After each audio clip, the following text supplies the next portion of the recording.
tem que falar. Eu, Guilherme Gamer, e bem-vindos a mais vídeo de Minecraft com galera.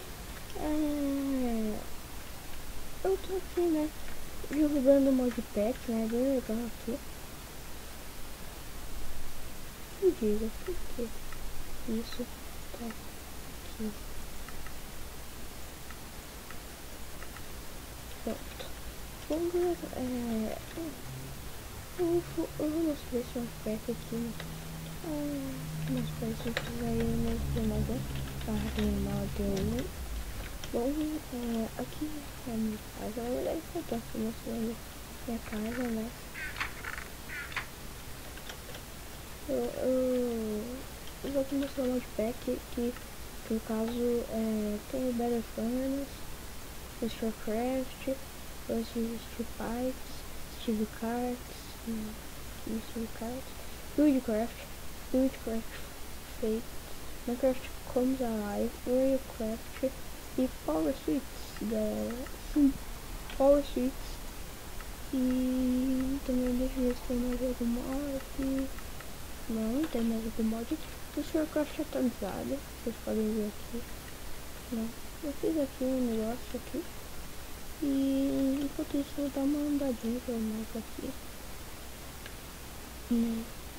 Aqui tá tudo certo, cobre. Aqui tá tudo certinho. Aqui lá uma explosão de maneira, fiz aqui uma explosão de retorno colar. Não deu muito certo. Olha aqui, tá tudo certinho,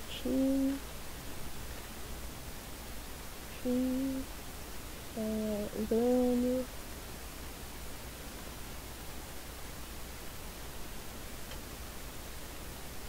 Ali o Reis Minec, aqui. Agora tá tudo certinho esse modpack. E se... Nossa, mano, nem percebi que tinha esse modpack. Ah, não.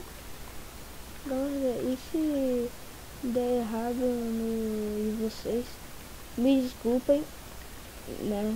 Me desculpem, porque eu não sei se vai dar certo, né? E bom, deixa eu colocar isso aqui. Deixa eu me matar aqui, né? Barra Game Mode 0. Então, se vocês quiserem, eu vou trazer aqui uma série, né? 35 XP. Galera, não, sério. Com 30 XP, eu consegui esses 3.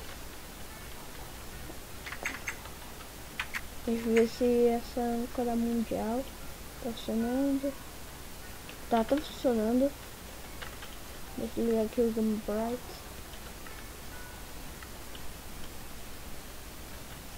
Tá certinho. Aqui não tem nada no baú. Lenito, por que você não vai? Ah, o Lenito vai vir. Até chegar lá dentro. Não quero isso. Então, se vocês quiserem, eu até faço um tutorial. Não sei. Se vocês quiserem, eu até faço tutorial aí de coisas elétricas, né? De negócio aí. Mas eu vou continuar com os HG. Eu só tenho um vídeo de HG, né? Mas vou postar mais HGs. Então, galera, espero que vocês tenham gostado desse vídeo, desse modpack. Um modpack bem da hora. Se vocês quiserem, aí o modpack vou deixar. Vou deixar aí e descrição, mas precisa ter um número de likes. Na verdade não precisa. Vou deixar aí por quanto eu quiser, mas a meta vai ser 30 likes, beleza, galera? Então espero que vocês tenham gostado do vídeo. Se você gostou, eu fui, galera. Falou!